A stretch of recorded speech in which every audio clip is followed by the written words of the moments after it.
Мамыр айында Қызылорда қаласында Ішкі істер министрлігі және Ұлттық қауіпсіздік комитеті бас прокуратураның үйлестіруімен аймақтағы криминогендік жағдайға теріс әсер еткен қылмыстық топтың жетекшісі мен мүшелерін ұстау бойынша арнайы операция жүргізді. Ұстаудың алдында оларға қатысты ұзақ мерзімді жедел іздестіру шаралары жүргізілген. Күдіктілердің қылмыстық әрекеттерін дәлелдеу олардың криминалдық байланыстарының көп болуымен қиынға соқты.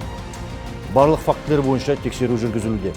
Топ мүшелері өз мақсаттарын іске асыру үшін адамдарды ұрлап әкетіп, мүлкін тартып алып, қылмыстық қақтығыстарға қатысқан. Сондай-ақ олардың ойын-сауық мекемелеріне қылмыстық қамқорлық көрсетуге, құрылыс және ауыл шаруашылығы саласында бопсалауларға қатысы тексерілді. Топтың негізгі мүшелері қамауға алынды. Атыс және травматикалық қару, ірі мөлшерде қаражат тәркіленді. Тергеу қылмыстық кодекстің бірнеше бабы бойынша жүргізілуде.